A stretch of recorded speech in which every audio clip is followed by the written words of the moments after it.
दोस्तों कल यानी कि 30 अप्रैल को एयर हुआ है प्राइम मिनिस्टर मोदी जी के मन की बात का 100th एपिसोड। और इस 100th एपिसोड की खास बात ये थी कि ये ना सिर्फ 350 से ज़्यादा अलग अलग वेन्यू में चलाया गया बल्कि इसका ब्रॉडकास्ट इंटरनेशनली भी 20 देशों में किया गया था।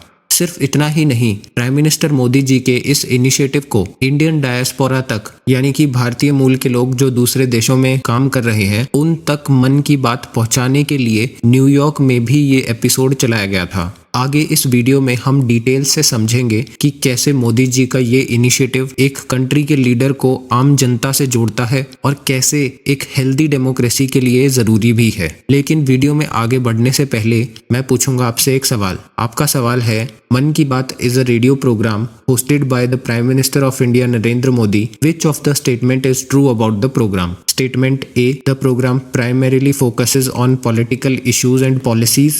Statement B, the program provides a platform for citizens to criticize the government. Statement C, the program showcases India's cultural diversity and heritage. Statement D, the program is only broadcast in Hindi and not accessible to non-Hindi speakers. तो आपको इस question का right answer comment करना है और इसका correct answer हम जानेंगे वीडियो के एंड में। नाउ जैसे ही प्राइम मिनिस्टर मोदी जी 2014 में इंडिया के प्राइम मिनिस्टर बने, 3 अक्टूबर 2014 को इन्होंने मन की बात का पहला एपिसोड पूरे भारत भर में चलाया था। स्पेशली रेडियो ब्रॉडकास्टिंग पर ध्यान दिया गया था क्योंकि आज भी हमारे देश के दूर दराज के गाँव में जहाँ इलेक्ट्रिसिटी या ब्रॉडबैंड इंटरनेट की सुविधा नहीं है वहाँ लोग आज भी रेडियो सुनते हैं।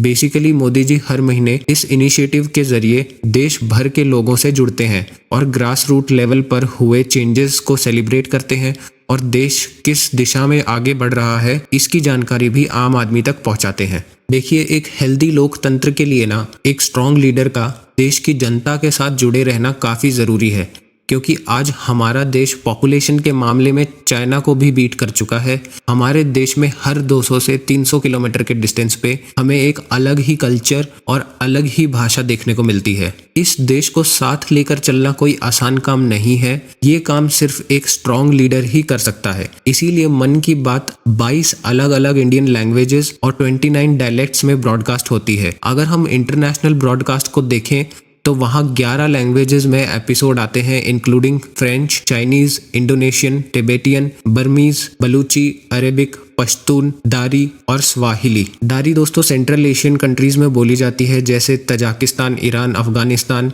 और स्वाली ईस्ट अफ्रीकन या सेंट्रल अफ्रीकन देशों में बोली जाती है।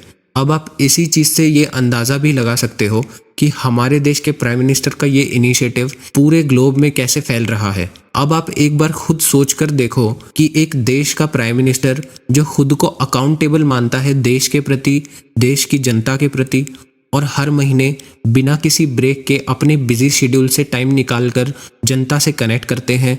आज़ादी से लेके अब तक भारत की हिस्ट्री में ऐसा पहले कभी नहीं हुआ और Indian institute of mass communication के एक सर्वे में पता चला कि इस इनिशिएटिव की वजह से देश के लोगों में काफ़ी अवेयरनेस फैली है, जैसे कि देश की डेवलपमेंट क्या होती है, जियोपॉलिटिक्स क्या होती है, इंटरनेशनल रिलेशंस क्या होते हैं। लोगों को पहले इन टॉपिक से कोई भी मतलब नहीं था, लोगों को बस पेट्रोल दाल चावल के रेट्स ही दिखाई देते थे। और आज जब भी एक इंडियन किसी भी कंट्री में जाता है सब एक रिस्पेक्ट की नज़र से देखते हैं। तो आज भारत का ये दबदबा एक स्ट्रॉन्ग लीडरशिप की वजह से ही है। आप में से कभी किसी ने दूसरे देश में ये एक्सपीरियंस किया हो तो कमेंट करके ज़रूर बताएं। अब हम जान लेते हैं इस क्वेश्चन का राइट आंसर। तो इस क्वेश्चन का राइट आंसर है option C, the program showcases India's cultural diversity and heritage. देखिए, वैसे तो इस प्रोग्राम में जो मेन और प्राइमरी फोकस है वो सोशल और डेवलपमेंटल इश्यूज से रिलेटेड है। हालांकि कई बार इसमें out of the box topics आ जाते हैं लेकिन प्राइमरी फोकस वही है। तो दोस्तों यहाँ करते हैं हम इस वीडियो का एंड। अगर आपको वीडियो पसंद आया हो तो please like, subscribe, share and comment. Have a great day. जय हिंद।